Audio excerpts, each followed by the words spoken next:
Hello everybody, my name is just a scrub, but you guys can call me Scrubby, and today we're playing some more Kerbal Space Program. In the previous episode we managed to land safely on the moon. We had a few crashed attempts, but that's all part of the learning experience. So now we are hopefully completing the training mission. I think it's called From the Moon? Yeah, From the Moon. Okay, so let's get right into it, shall we?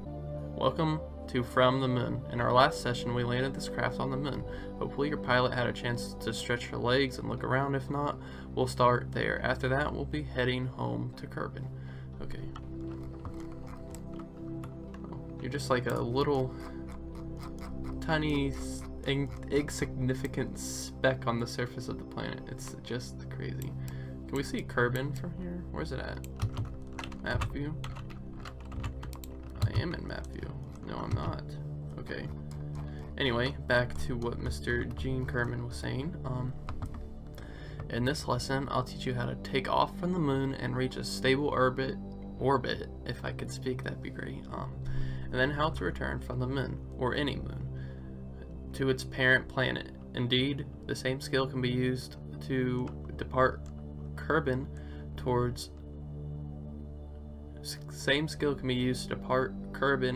other planets in the inner solar system.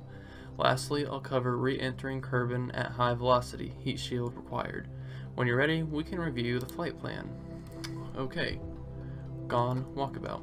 To send Valentine on an extravehicular activities EVA, click the EVA button on her portrait, have her jump off from the craft, and play with the experience of walking in lunar gravity.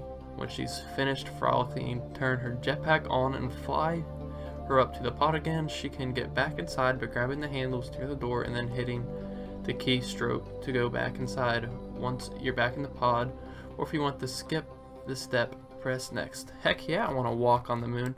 I know we did this a little bit before, but I didn't know how to properly work the jetpack, so it's nice that they're showing us the proper tutorial for that. Space to let go. Climb out.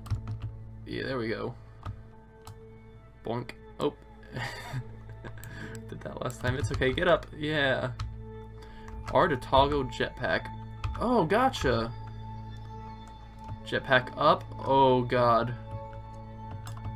Left control jetpack down. Wow. Okay, so up. Then jetpack. Wow. Oh my god, that is so cool. Wow. Okay, let's get back to the ship now, shall we? This way. Up you go.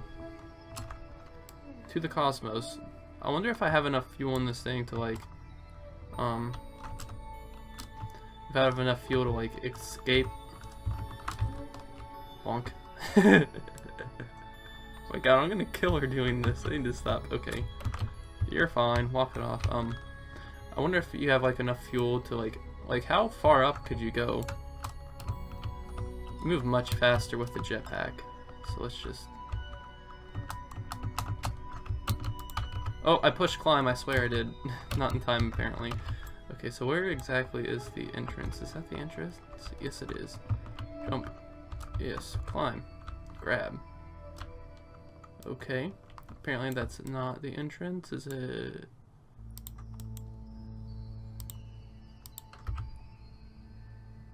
Grab. Get inside. Oh god. Grab. Climb. Grab it! Oh no! Okay, so apparently... I thought that was the hatch. Is that the hatch right there? Okay. Come on. Walk. Come on. Jump. There you go. I must have turned the jetpack off. I wonder if it does that when you grab onto a surface or not. Because I don't think I turned it off.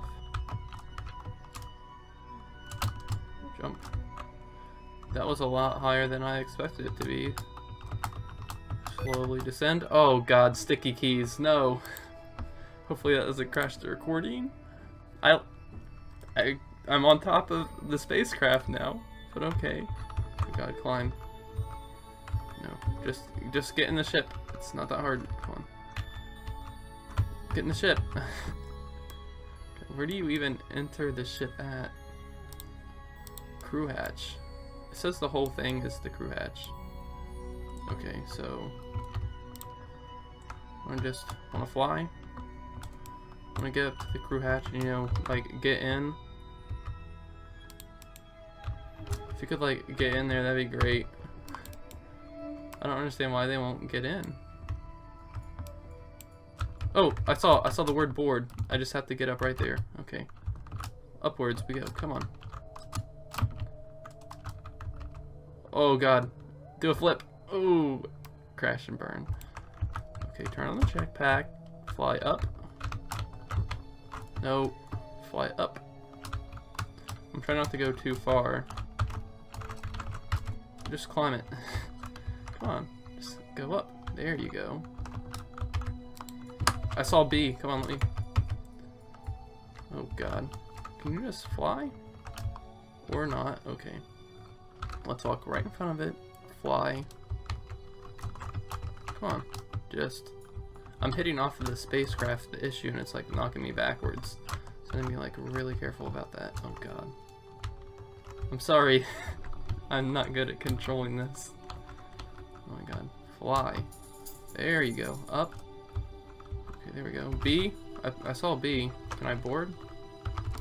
Come on. I wasn't close enough, apparently. Come on. Can I just climb all the way up there? Is that possible? Like, is that a thing I can do? Can I just, like... Nope. Not happening. Okay, turn the jetpack on. Fly. Come on, right there. I'm right there. Come on. We need to back up just a bit. Now try it. Board. God, that was much harder than it should have been. Okay, next, flight plan. Okay. Flight plan. Okay, moving on. This return flight will have 3 distinct phases. Ascent from the moon's surface, trans-Kerbin injection, and translunar re-entry. Once you finish the first phase establishing your low lunar orbit, we'll cover the details for the next. For now, here's what you're going to do as always.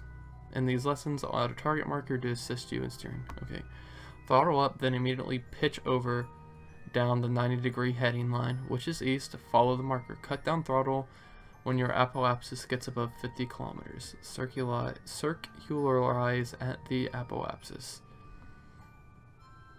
Okay, this will be much simpler than when you did your Kerbin ascent and the Go for Orbit tutorial. The moon has a much shallower gravity well than Kerbin, so you only need a single stage and not even all of that. Remember, this is the same stage you use when you land on the moon, and we're also going to use it to return home.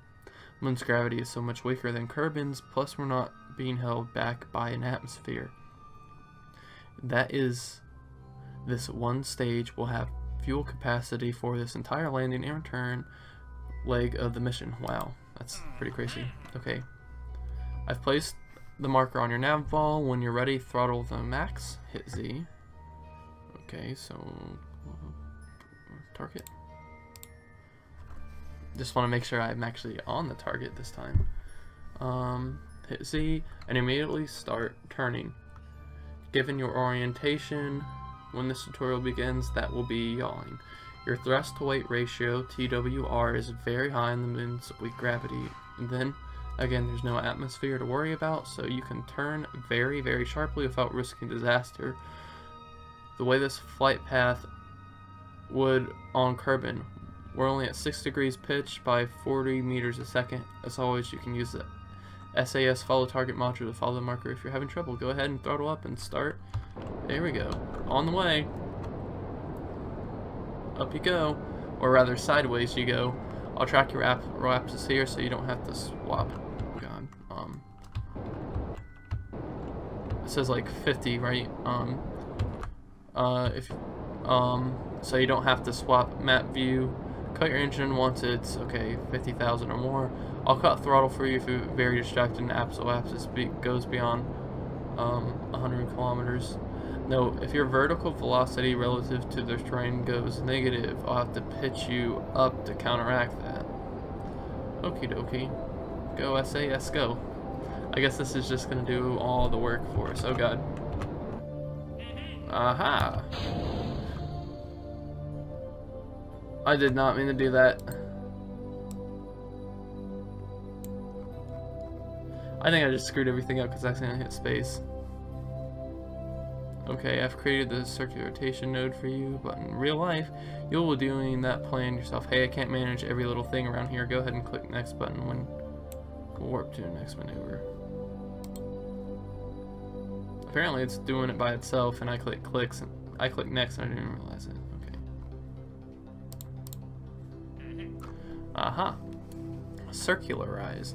We're almost there. Rotate your craft to align to the blue maneuver marker by yourself using the SAS maneuver mode. This aligns your ship to the node's burn vector to do it for you. Burn to the execute node once your time to maneuver is about half the estimated burn time. As we discussed in a prior tutorial, this makes the burn more efficient and precise. Okay.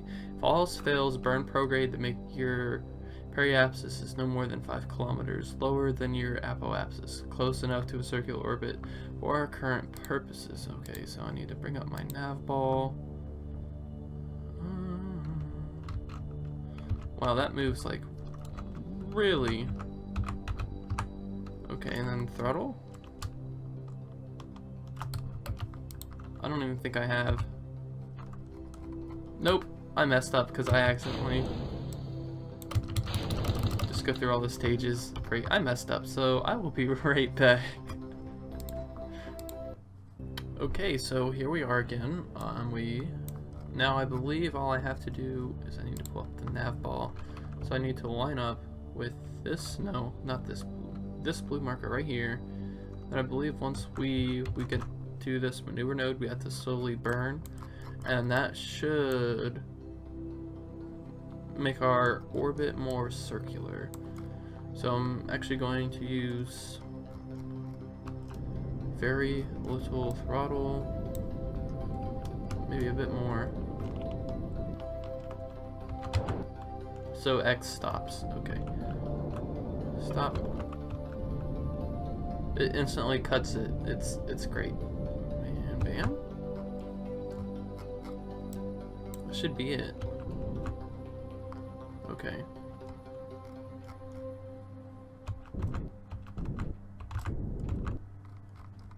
Ta-da, that should be it. Okay. Apparently that doesn't hold steady, so okay. I don't have much.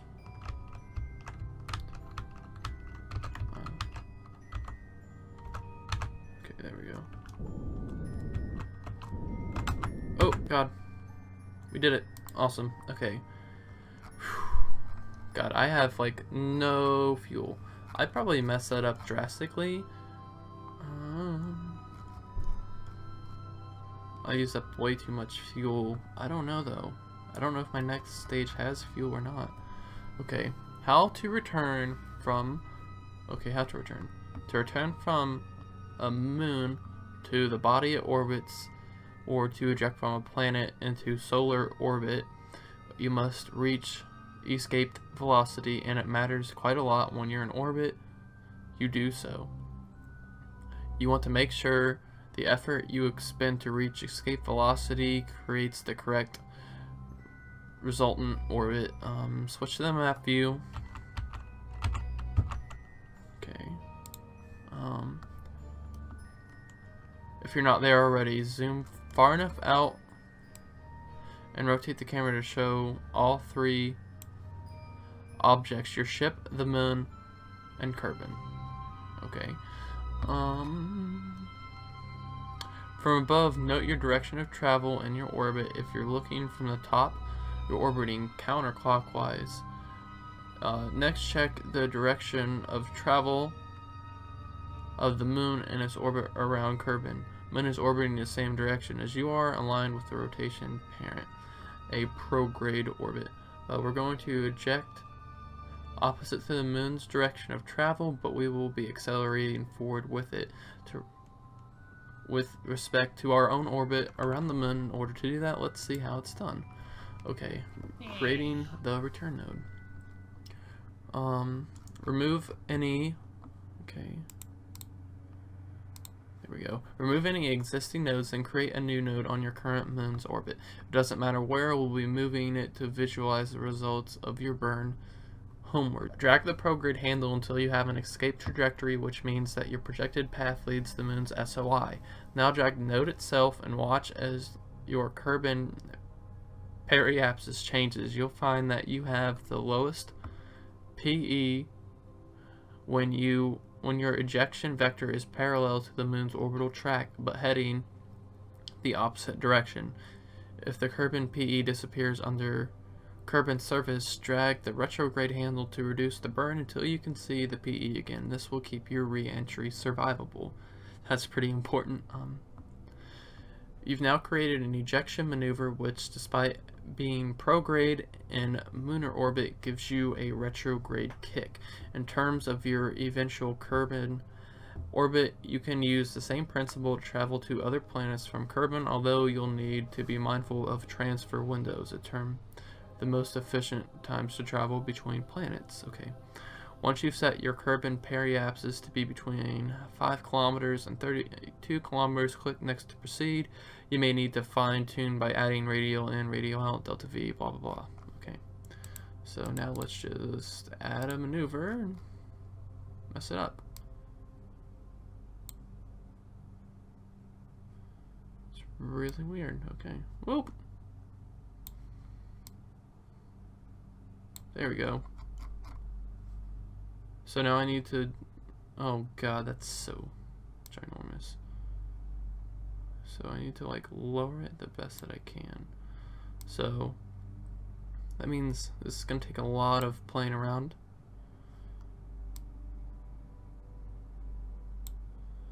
Okay, so I may actually have to move, oh god, move this maneuver elsewhere, so in order for me to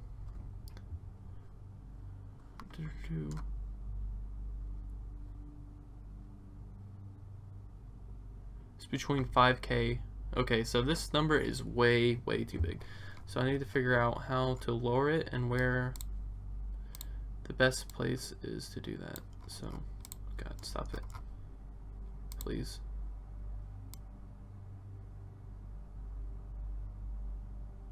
Can that just keep lowering? Not even close.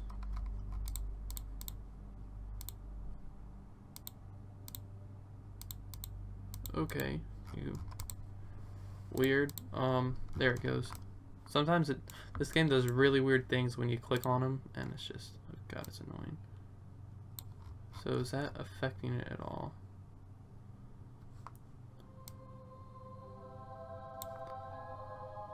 Oh, I actually made it too far.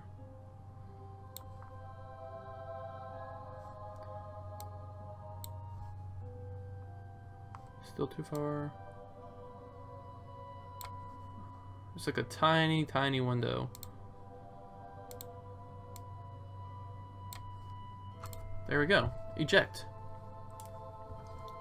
Warp to and execute the maneuver node you've created. Once that's done, remove the node so that we have a clear view of the ship's path. We rocket scientists like tidiness, and that's always good to clean up after yourself. If the resulting orbit devaulted from the plotted burn so much that Kerbin periapsis is now below or above that number, you'll need to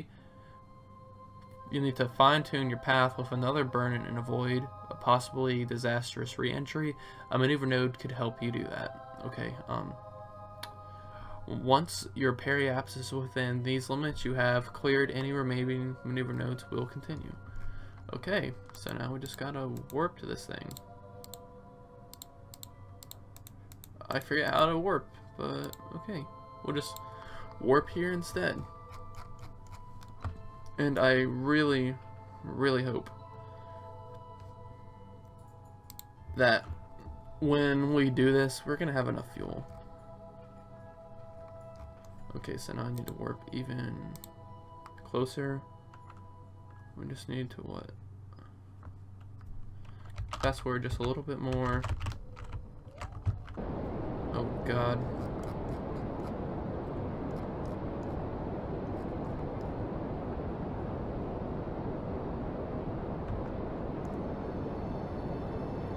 Come on.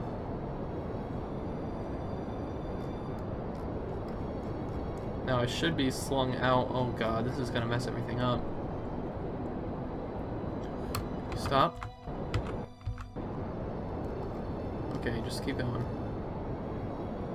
Gotcha. Okay, so I'm actually gonna... Come on. So close. I'm gonna save my fuel if I can. If I don't know if that number is going to be good enough though. Oh God, is there a way to check? Come on, just a little more. That's probably good enough. Okay, so now what I'm going to do is I'm going to complete this maneuver. Not quite. Okay. So that should be everything. Or 32. Oh no, it's not quite there. Okay, come on. Perfect. Okay, I'm within it. I don't want to waste any more fuel because I'm going to have to use some in order to get myself back onto the surface. Okay.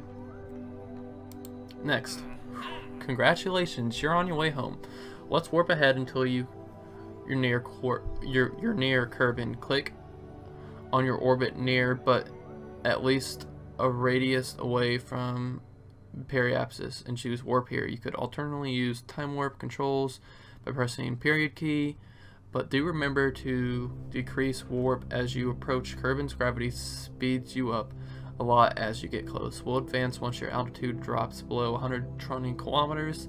If you use auto warp, you may want to manually increase time warp to 5 or 10 times once the automatic warp finishes in order to convert the last distance, assuming you auto warp and well before that. Okay, so I don't know, somewhere here? Ta-da! Now we just gotta... Whew, this is exciting. Other than me... Oh God, that was scary. Can I go any faster? Oh God.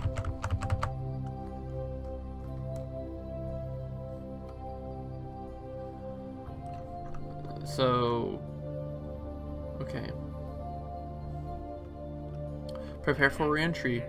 Just like I've taught you before, orient, retrograde, and stabilize, and turn... Retrograde. Okay,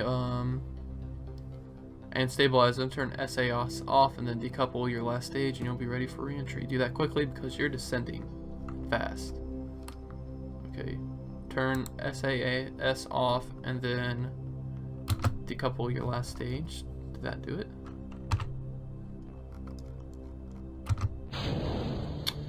Okay, re-entry.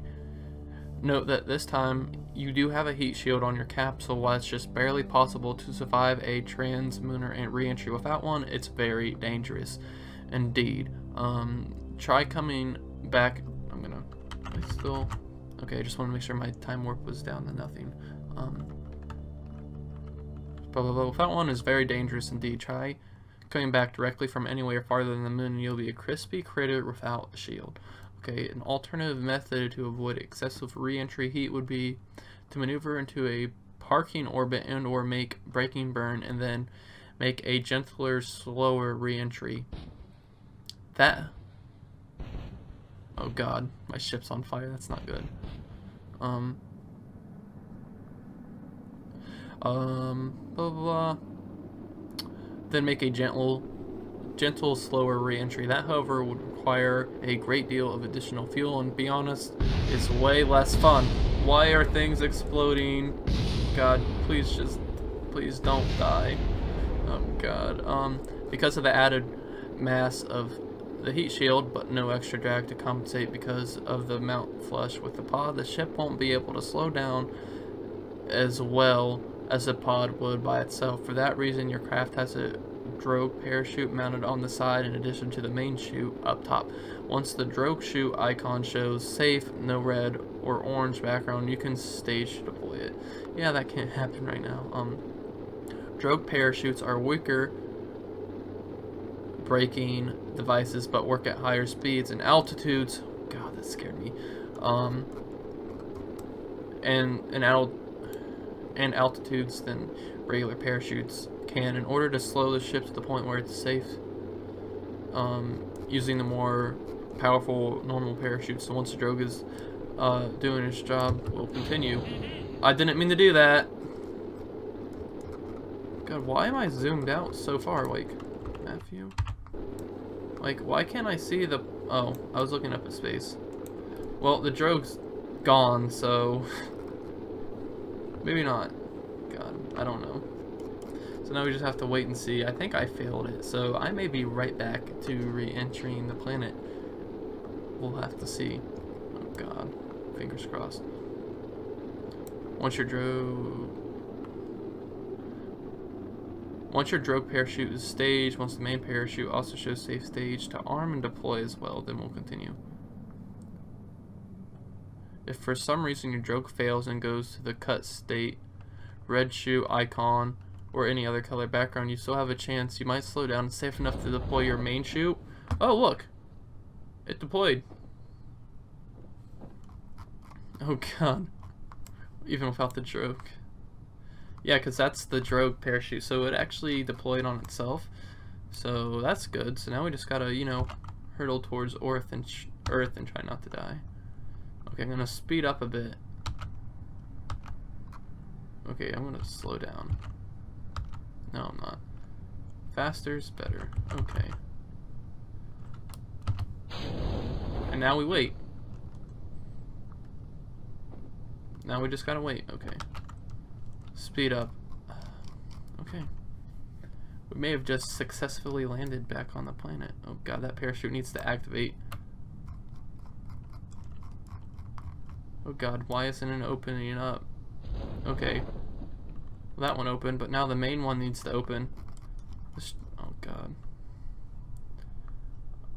Oh God, the surface is getting really... Oh. We're actually not going that fast, I guess. Yes, okay, I think we're safe. Now we just gotta wait. Okay. I'm gonna fast forward a bit more since the parachutes have properly opened up. I know that I just want to be careful. I don't want to like speed it up all the way. Like, how close are we to the actual... If I zoom out here, it looks like we're still a decent bit above the surface. Yeah, okay. We're getting closer, and I think that, like, where it's showing us the meter up at the very top that's counting down, I'm pretty sure that's sea level, so that should be pretty close to 0 by the time we land. Okay. Now I know some weird things can happen when you actually get to land, so I'm actually going to slow it down. And then slow it down once again. Yes! Safely made it home. Hoorah, home safe. Congratulations, you've successfully returned from the moon. A ticker tape parade would be held in your honor if this weren't a training simulation. Instead, you'll just have to go on and do a real moon mission in your own career sandbox. Or save. Or sandbox save, okay. When you're ready, open the pause menu to either end or restart the scenario once again. Well done. Look! Are you happy to be on the surface of Kerbin again, Valentina? God, where's the you're just in the middle of the ocean. I mean, I'm sure a boat will come out and save them. It'll be fine, right? Okay. EVA in the water. It's probably not a good idea. Yeah, just hold on for dear life. Here, get back in the ship. I love playing this game. I love playing all the games I play, really, but this one is just, it's so much more calm and, you know, quiet compared to the other games I play. Like, you know, I don't walk around a corner and get shot at by some random person like in Postal 2 because they hate the fact that I stole the best tree in the middle of the forest or anything like that. In this game, it's just calm and peaceful until your ship starts re-entering the atmosphere and you're going too fast and it explodes into a million billion pieces. But it's nice. I enjoy being able to sit down and play it, and I hope you guys enjoy watching me play it too. Anyway, that's enough of me rambling, so I just want to thank you guys so much for taking the time out of your day to watch this video, and hopefully you come back for more. Goodbye.